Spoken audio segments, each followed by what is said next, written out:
Week 13 of the fantasy basketball season. Here's a few centers I look to buy and trade for this week. The first center, Bam Adebayo of the Miami Heat. So his numbers have definitely dropped off over the last few weeks, and even from last year to this year as well, where this Heat roster is pretty much the same, even though I know Tyler Hero, he's definitely taken the next step this season on the year. 15.6 points a game, 9.7 boards, 4.5 assists, 1.4 steals, and 45% from the field. But the last couple weeks, 12 points a game, 9 boards, 3.8 assists, a steal, 44% from the field. So this season, the rebounding has been the only positive thing for the most part here for Bam Adebayo. And you would think with all the games Jimmy Butler's missed this year, most likely he's going to get traded in the next couple weeks at the deadline, that his numbers will go up. But Kelly, where he's definitely burst onto the scene as a rookie, putting up some monster games of late for this Miami Heat team. Tyler Hero, like I said, his numbers have gone up as well. This few games for Adebayo: January 17th versus Denver, 16 points, 11 boards, 4 assists, 46% from the field. January 19th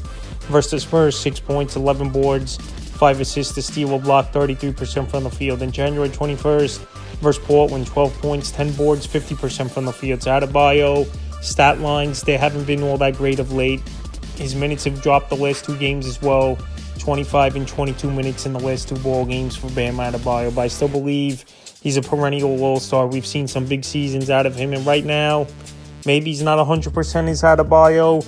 And also as well, things got to adjust over there in Miami with the Jimmy Butler situation. So Adebayo right now, well, his numbers are down, and the rookie Ware is playing great basketball. He's a buy low candidate this week. The next center, Rudy Gobert of the Minnesota Timberwolves. So Gobert, rebounds per game are down from last year, 2.5, and his points per game are down to 4 points as well from last season, which you would think they'd be up a little bit with Karl-Anthony Towns out, and obviously Julius Randle coming in. But I still believe, especially rebounding, that wasn't going to affect it because Randle's not as good as a rebounder as Towns. So on the year for Gobert, 10.1 points a game, 10.3 boards, 1.7 assists, 1.4 blocks, and 64% from the field. In the last month of the year, 9.2 points a game, 9.4 boards, 1.3 assists, 1.6 blocks, and 62% from the field. So all across the board, like I said, the numbers are down here for Rudy Gobert. Besides that one big game, January 18th versus Cleveland, where he had 17 and 12. There hasn't been much going on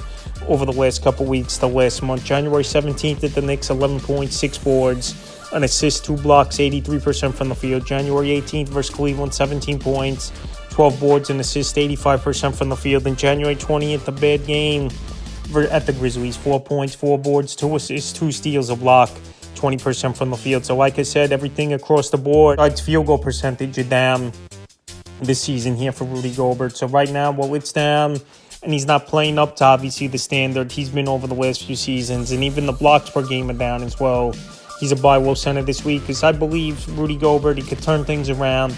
He just has to adjust the rebounding a little bit and the shot blocking. And we know he was never a big-time scorer, but rebounding and shot blocking is where he's been a lead at over the last few seasons. And that's why he was also Defensive Player of the Year last year as well. So I think he could get things going in the second half. This Timberwolf team needs to make adjustments. And I could see them possibly trading Julius Randle at the deadline as well, where they could shake things up. In the third and final center I'd look to buy and trade for is Brook Lopez of the Milwaukee Bucks. And Brook Lopez, I know his numbers pretty much have been the same over the last couple seasons for this Buck team and fantasy owners, but he's always a center that you know what you're going to get from him, and not a high ceiling, but just someone who's consistent and puts up solid numbers on the year. 12.2 points a game, 4.9 boards, 1.7 assists, 1.9 blocks, 1.9 threes, and 48% from the field here for Lopez. So like I said, all season long, the numbers are going to be steady for him. 13 points per game, 5-6 boards a game, about 2 assists a game, 2 blocks,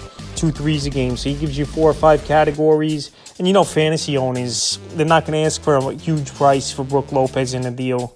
January 15th versus Orlando, 13 points, 5 boards, 2 assists, 5 blocks, 71% from the field. January 17th versus Toronto, 9 points, 7 boards, 5 assists, 2 blocks, a 42% from the field. Then January 19th versus Philly, 12.7 boards, 3 assists, 2 blocks, 2 threes, 50% from the field. So Brook Lopez, he doesn't do one thing great, but he does a little bit of everything, where he's more of a 5 category type of player, especially at the center position. Rebounding, assisting the basketball, obviously shot blocking, and 3-point shooting is what Brook Lopez is going to bring fantasy owners. And occasionally he'll have that 20, 25-point game. But for the most part, Brook Lopez, he's going to give you the shot blocking, the three-point shooting at the position, and decent scoring at most times. So right now, well, his scoring hasn't been great, and he's had a couple dud games over the last couple weeks. Here's Brook Lopez. I think he's a center that owners could go out there and they don't have to pay a big price at all to get on their roster. So that's a few centers I look to buy and trade for Week 13 of the fantasy basketball season.